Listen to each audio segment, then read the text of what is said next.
Halo, Assalamualaikum warahmatullahi wabarakatuh. Perkenalkan, nama saya Adim Rosidin. Saya dari Prodi Pengelolaan Perhotelan Politeknik Negeri Lampung dengan NPM 2375701 semester 5 kelas A. Hari ini saya akan membuat video presentasi saya mengenai continuous improvement sebagai tugas terstruktur dari mata kuliah manajemen mutu. Nah, langsung saja ke pembahasan utama. Apa itu continuous improvement? Continuous improvement atau peningkatan berkelanjutan adalah filosofi manajemen yang mengadopsi pendekatan sistematis untuk selalu mencari cara memperbaiki proses, produk, dan layanan secara terus-menerus. Nah, konsep ini berfokus kepada pengurangan pemborosan dalam setiap aspek operasional, kemudian ada peningkatan kualitas output secara konsisten, lalu efisiensi operasional yang terukur dan berkelanjutan, dan yang terakhir ada mendorong budaya kerja yang proaktif, inovatif, dan kolaboratif di seluruh tingkatan organisasi.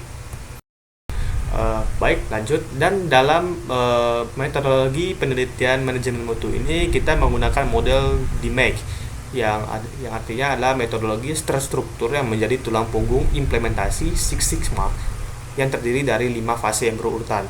Yang pertama ada define atau definisi, yaitu menetapkan masalah, bisnis, tujuan, proyek, dan ekspektasi pelanggan dengan jelas. Lalu yang kedua ada measure atau pengukuran, mengumpulkan data yang objektif dan mengukur kinerja proses saat ini sebagai baseline-nya. Lalu yang ketiga ada analyze atau analisis, yaitu menganalisis data secara statistik untuk menemukan akar penyebab dari masalah dan pola variasinya yang berbeda-beda. Lalu yang keempat ada improve ataupun tingkatan, yaitu mengembangkan, menguji, dan menerapkan solusi perbaikan yang tervalidasi.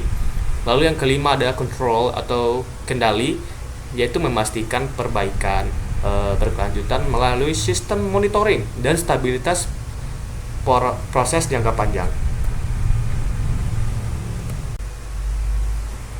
Lalu selanjutnya adapun manfaat dari Lean Six Sigma untuk di lingkup organisasi terutama, yaitu yang pertama meningkatkan produktivitas dan mengurangi biaya produksi melalui eliminasi pemborosan dan optimalisasi proses. Lalu yang kedua adalah meningkatkan kualitas produk dan layanan secara signifikan dengan mengurangi variasi dan cacat. Yang ketiga, mendorong pengambilan keputusan yang akurat dan objektif berdasarkan analisis data yang komprehensif. Lalu yang keempat itu ada budaya peningkatan, membangun budaya operasional yang berorientasi pada perbaikan terus-menerus dan inovasi berkelanjutan.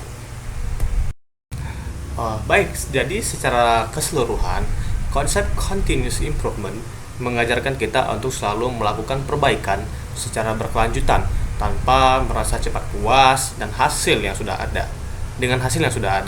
Prinsip ini penting sekali untuk terutama dalam dunia kerja dan industri perhotelan yang sangat menuntut efisiensi dan pelayanan terbaik setiap saat. Kemudian melalui model Six Sigma, proses perbaikan bisa dilakukan dengan cara yang lebih terarah dan lebih terukur. Dengan tahapan DMAIC atau DMAIC, organisasi dapat menemukan akar dari masalah tersebut, menentukan solusi yang tepat, serta memastikan peningkatan kualitas dapat dipertahankan dalam jangka panjang. Penerapan Six Sigma juga membawa banyak manfaat seperti meningkatkan kualitas layanan, menekan tingkat kesalahan, dan menurunkan biaya operasional, dan tentu saja meningkatkan kepuasan tamu maupun kinerja karyawan. Jadi bisa disimpulkan bahwa continuous improvement dan Six Sigma bukan hanya sekadar teori, tapi juga mindset dan strategi yang nyata yang perlu diterapkan agar organisasi termasuk hotel bisa terus berkembang dan berdaya saing tinggi. Baik, sekian dari presentasi saya akhiri. Wassalamualaikum warahmatullahi wabarakatuh. Terima kasih telah menonton.